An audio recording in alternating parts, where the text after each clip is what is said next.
Intentional Currency podcast. My name is Yasmin. I'm the founder of the Intentional Currency, and our mission is to help Muslim women take control of their money, build wealth in a way that's pleasing to Allah, and feel confident making financial decisions that serve their families and their communities. In this podcast, we're bringing you real conversations from some incredible women who share our mission. These women are leaders, change makers, and financial literacy advocates from around the world. Together, we'll explore what it means to create wealth that's rooted in faith and designed to have a positive impact. Each guest brings their own journey, their struggles, their wins, whether it's setting up an emergency fund, learning how to invest, or figuring out how to manage finance and family. Our hope is that their stories inspire you, empower you, and remind you that financial empowerment is for every Muslim woman who wants it. Thank you so much for joining us, and let's get into the conversation. Assalamu alaikum, and welcome to the Intentional Currency podcast. I am so excited to introduce our guest for today. Welcome, Aissa. How are you? Thank you so much. I'm doing well. How about yourself? Doing well, alhamdulillah. I'm so excited to have this conversation around financial literacy today. We've had kind of a couple of discussions, and I'm very excited to share it with our audience. Very quickly, we'll jump right into it. I would love if you could share with us just a little bit of your background and how you ended up kind of being attracted to this space of financial literacy. Okay, assalamu alaikum. My name is Aissa. I am a mother. I am a wife. By profession, I am a physician assistant. I have been practicing for nearly 6 years. Previous experience in family medicine, and then eventually I currently work as an ear, nose, and throat specialist and allergy immunology.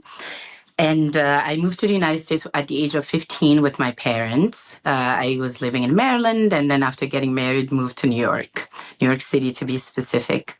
And I think I started thinking about financial literacy and just understanding finances once I became a mom. And number two, once I became a PA and I had finally a steady paycheck coming in. And I started asking myself questions of, okay, so now the money's coming in. What do I do with it? Right? So we all grow up with the whole, pay the bills, buy this, buy that. And sometimes you have a little bit left over. But then I didn't know what to do with it, to be quite honest. But I knew that I wanted to put it to good use. I knew I needed to take care of my children and my family. And then I also knew that I wanted something for retirement. So then I started basically looking into websites and Instagram pages and TikTok, trying to find someone that could tell me what to do. And eventually I found a few pages, and then the question of riba and interest comes in, and I feel lost, or I don't feel like I can relate to all the options and advice that they were giving me. And then I started to find a few that were Muslim, financial gurus, let's call them. And I became super excited. I said, okay, finally, they're Muslim, So I started learning more and more about halal investing. And I became super lucky by finding your page, right? A Muslim woman, someone with a career, someone with, within this generation, let me say, that could understand the struggles that I go through to earn the money, right? And then the struggles of what to do with the money and how to get a better future and how to also impact not just me, but generations to come, but also people in the community. Yeah, absolutely. I think it's something that you touched on is that as Muslim women, sometimes it's hard to relate to the average financial literacy content because it's great, but we know that once they say high interest savings account, okay, this isn't for us. Once they talk about bonds, okay, this isn't for us. And so it kind of leaves you hanging because you know that you should be investing, but how do you take that next step? That's right. Yes. And so I guess I wanted to ask you, now that you've kind of learned a little bit about investing, learned a little bit about finance from a Muslim perspective, how does your Islamic or Muslim identity shape the way that you think about money or that you manage your finances? Right. So I think that comes with multiple challenges, but also obviously as a Muslim woman, you have to keep in mind that Allah has provided you with an opportunity to earn money, right? You're healthy enough, you're skillful enough, right? And you want to use it in the right way, right? So as a Muslim woman, my first thing was always, how do I do it in the right way according to Islamic law and Sharia, and my responsibility also to the Ummah as a member of the community. So when my paycheck comes in, obviously after I take care of the necessities, right? The next thing that I always make sure of is, okay, I need to invest it, but also I need to save some for the people who are less fortunate, for example. And coming from a country like Niger, where we have a lot of people that are back there that need support. So I am always kind of mindful of that, right? So as a Muslim woman, I need to understand that I have an opportunity to earn and make this money. I also need to know how to use it in a very efficient and abide by Islamic law. So knowing this, having this in the back of my mind, I am always reading extra, right? I'm always asking more questions. I'm always asking, okay, but how can we do it, this, that, and the other, so that I can feel comfortable investing or comfortable, using my money for this cause. So for sure, that is my most important thing, right? It's, as a Muslim woman, how do I do this right? Yeah, absolutely. And I think you really touched on it, that this is ultimately a responsibility that we've been given. Yes. And there are so many people. It's very easy, I think, in our culture in the West to get caught up in this comparison game and to forget how fortunate we are. And even if we feel like we're not in this top 1%, we are still globally extremely wealthy, alhamdulillah, and privileged. And so it's so important to remember that this is really a test from Allah. Yes, it is. And I wanted to ask you, you mentioned that you came from Niger. Culturally speaking, what is the relationship that women tend to have with money? I think there are certain parts that we can share just globally as women, right? And then we have certain aspects that we can add the being Muslim. And then for me, I always say that, no, I'm not just a Muslim woman, but I am a Muslim Black African woman, right? And married. Let's add that on that extra layer when it comes to finances.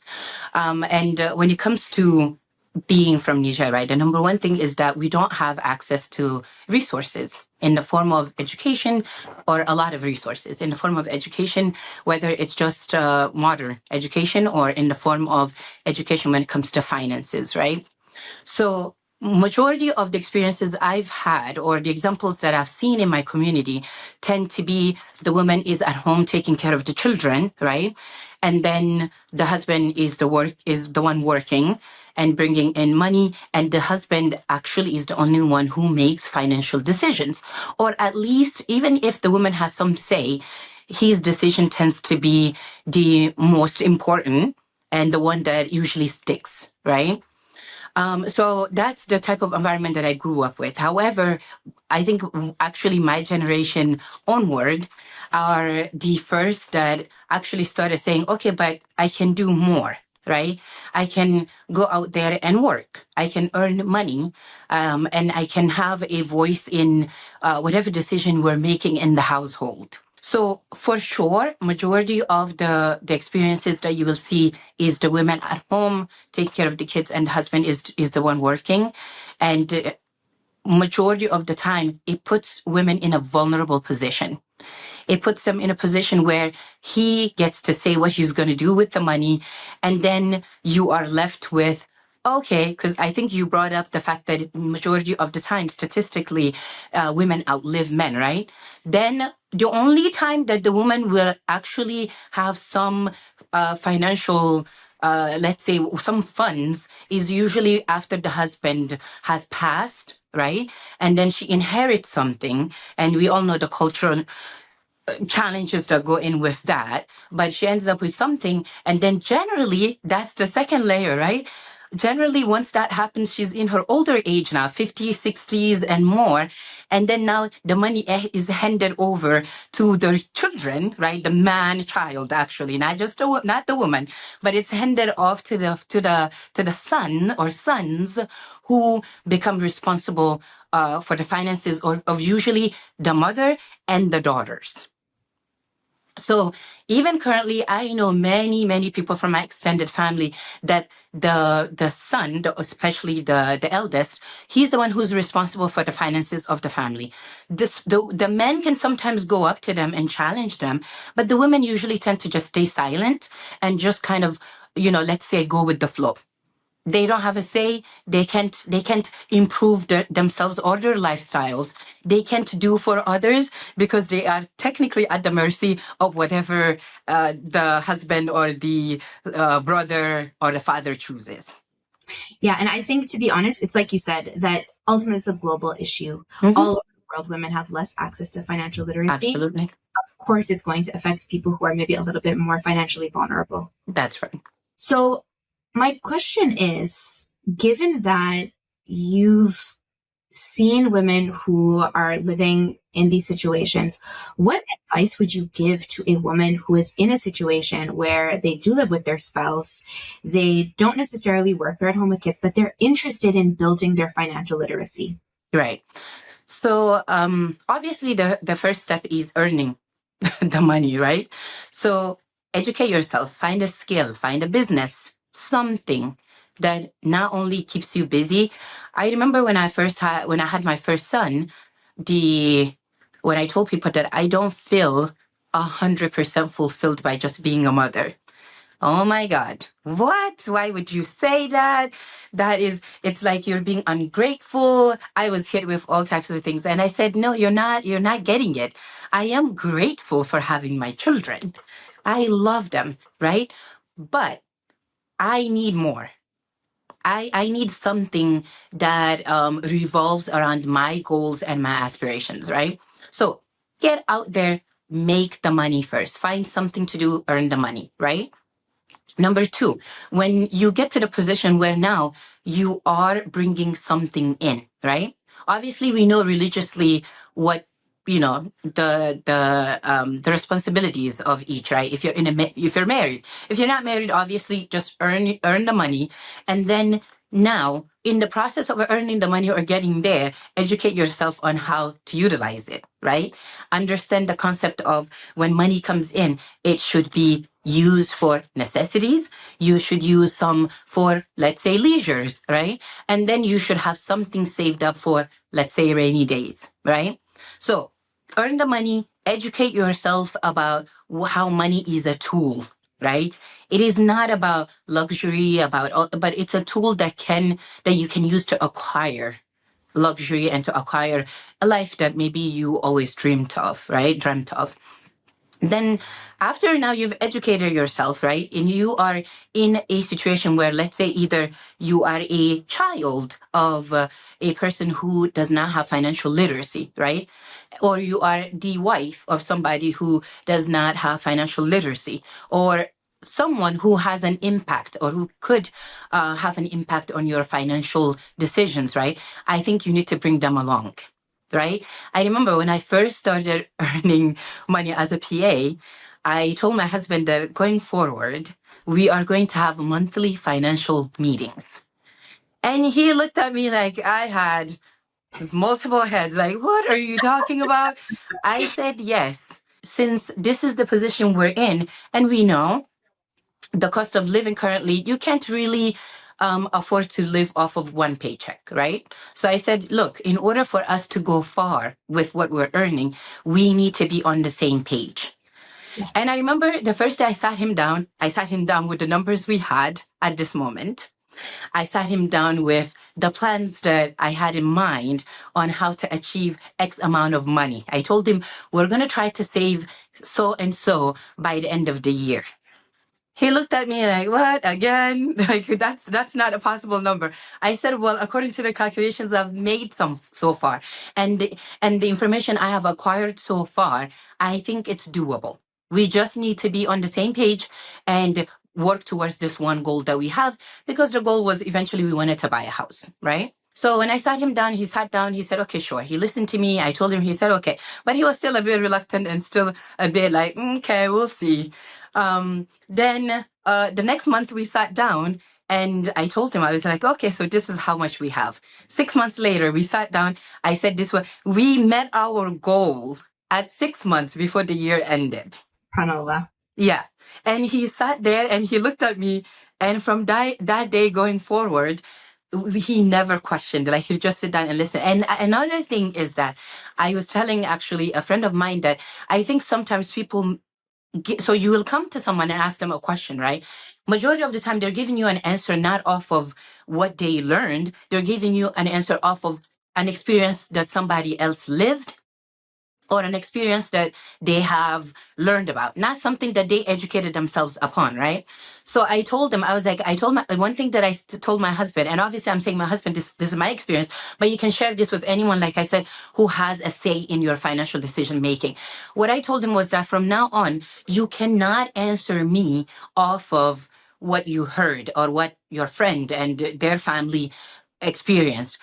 I need you to answer me off of you actually reading and doing research upon this topic, and then you come back to me and you give me an answer. Because now it's becoming more of a discussion and less of a one way, I'm just telling you we should do this, right? So it's very important that you get financially literate and that whoever is with you has to also be on the same boat. You just have to figure out how to do that, but that is a very, very important step. I love that you mentioned this, because in the messaging that we receive, there's this idea of, marrying someone who's wealthy, or the husband is the one who's financially responsible. Yes. But I love that you demonstrate how even if your husband is the one who's responsible for paying the bills, you were actually a leader when it came to financial literacy. Absolutely. And you took on the responsibility of learning how to do it and of guiding your husband through the process of setting financial goals. And ultimately, your entire family was able to benefit from this. That's right. And so we can't take it for granted that because men are the ones who are paying the bills, that we don't have a role to play when it comes to financial literacy. Absolutely. It's actually the opposite. That he's the one who's worried about working. He has all of this pressure. And so for you, as the mother, as the leader, you're able to actually help him through the steps of learning.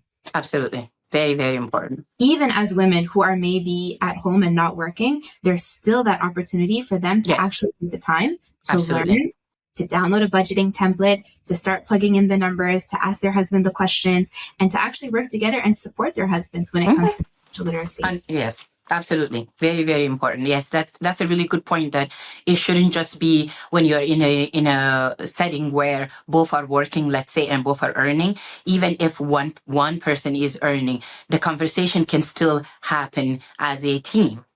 It doesn't need to be, oh, you're earning, you get to decide. No. Maybe the other person has an idea that could benefit you in the long run that you are not open to hearing. Right? Just because you feel like you're entitled to the money because you're earning it. And I think a good point is also that we have to come to an understanding where now, especially, I'm talking strictly when you're living here in the US or Western world, let's call it, right? You need to understand that the same way that I think we come in with okay, there is no such thing as the mom is the one that cooks, takes care of the children, right? We all now have the expectation of men should also be involved in raising the children and helping within the household, right? I think when it comes to financial decisions, we should also look at it that way, right?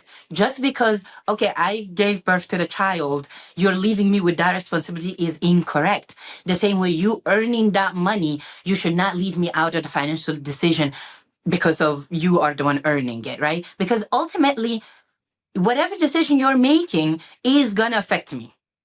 Right? The same way if we raise the children together, we do our best. We put, all our efforts into educating them, into disciplining, all of that. It's the same mentality. Yeah, absolutely. Absolutely. I want to give sort of a practical example. So I was wondering if you're comfortable. Yes. Would you be able to share what that monthly meeting looks like? What do you go over in your finances? Which numbers? Oh, yes. So now it's expanded beyond finances, which is great, which is absolutely great. Now we sit down, I bring up vacations, I bring up goals. So December is coming up, right? So we are going to have another meeting. So now we've turned into yearly meetings Mm-hmm. where we sit down and we talk about, okay, this year, this is what I want to achieve. And even better, I have included the children into the meeting. So now, Wow. yes. So now I will write down goals that I want for the child. Like for example, I want the little one to learn how to swim. So that's a goal for me next year, right? A goal for me for him to learn how to do, let's say, something that comes up, right? I will write that down, right? And then I'll have a separate page that it's about the oldest child, what type of skills he wants to learn. So initially, the way the meeting works now is that we have the yearly meeting and then the monthly. Now, even if we don't do it every month, definitely during the year at some point, even if it's 2 months later, 3 months later, we'll sit down and kind of go over numbers and life events and what we need to achieve, right? So usually what happens is that I actually tell him I run by calendar. Okay. That's how I stay working as a PA. And then I also on the side, I do content creation. I'm also a professor on the side. So this is how I stay afloat with Google Calendar. Okay. So I usually put it on the calendar and I tell him, okay, we're going to have this meeting on this day. We're going to sit down. Initially, we started off with just him and I. So we're going to talk about finances. We are going to talk about goals that we want. For example, if it's Umrah that we want to do with just the two of us, a trip, just a couple trip, things like that, I'll bring it up, right? And then we will bring up charity. Okay. So not only things that we need to do for ourselves, but we also bring up topics about what we want to do. For example, things that we want to, how much or however we want to contribute to the community back home and over here, right? And then the other topic is about, okay, where do we invest the money? So this is generally the conversation. And then we also have a couple goals, things that we want to do that we talk about, right? Then after we're done, then we bring the kids in. So we bring the kids in and then we talk about, okay, let's see, make sure Akim wants to do this and that. Is that okay? What can we do? I want Walid to do X, Y, and Z. Let's work on that. And usually that's how the meeting goes. And afterwards, we go over, okay, any questions, anything we need to fix. And then that's it. And then we set numbers. Yes. So an important part, especially on the topic of this, is we set a number. Usually, we'll set a number. I do all the calculations and then I come back and I tell him, okay, this is how much I think we can earn or we can save, inshallah, God willing, so that we can get to this number. And usually that's it. Once we're done, the meeting is over and now everybody goes to the side and works. And then we meet up, like I said, monthly or every 2 months, however, because life is chaotic, however we can do it. But there is that sit down from time to time to go over what's going on and what we should be doing. And it has 100% put us on the same page when it comes to not just finances, but I think just our relationship in general. I can imagine. It's beautiful. And ultimately what it does is as a family, it makes you stronger, but Yes. even it makes you such a strong member of the community when Yes. you are committed to using the work that you're doing, the income you're bringing in to have an impact on your Yes. family, on your community, back home. I want to talk a little bit about the barakah that you see when you actually take your finances seriously. And as Muslims, I find that this is something that sometimes we can forget about because, our Western society is so numbers and profits and this and that. But how do you think taking your finances seriously has increased the amount of barakah in your life? I've given this example before to people who are a bit reluctant to give back, right? And we all know of how when you are at that point where you're actually holding on because you're like, I need this money because I don't know if something will happen. And you take that money and you give it away. Allah sees that, right? And he will multiply it and give it back to you. And I can sit here and give you multiple times, not just me, but even my family and community, people that will come and tell you that 100%, that money that you're like holding on to with dear life ends up actually coming back to you like many folds, right? And understand that some things are for you, some things are not for you, right? And understanding that when Allah sees that you are blessing others, right? you are changing, because obviously multiple experiences where you give to someone that literally is tearing up because you have changed your lives without even realizing it, right? When those moments happen, you have to understand that he sees you and he will bless you in a way that is suited for you, right? So 100%, I think your $100 will become 1,000 if you just believe in, if you give back, it's going to come back to you. That is a promise. He will give it back to you in one way or the other. And I've seen that so many times where I will give something that I'm holding on to, I'll give it back. And then out of nowhere, someone will gift me or gift the kids and say, oh, take this for the kids. And I'm just like, this is, and it has happened so many times that you have to stop and, observe and realize that, oh my God, like this keeps happening. So do not ever lose that sense of, oh, if I give, no, don't ever work with that mentality of, oh, if I give, it's a minus. It's not. It is never a minus. It's going to be a plus, plus, plus, and beyond. So for sure, when it comes to that, I am a firm believer. And from now on, if somebody comes to me and I know their situation is dire, they really need the money, I don't think twice. No, it's beautiful. And that's such a good example, because there are doors, I believe, that really only Allah can open it. Yes. And the only way to have him open that door is by giving to somebody else. Yes. Yes. And I think, subhanAllah, some people, their finances are such a personal thing, and they're the only one that their money touches.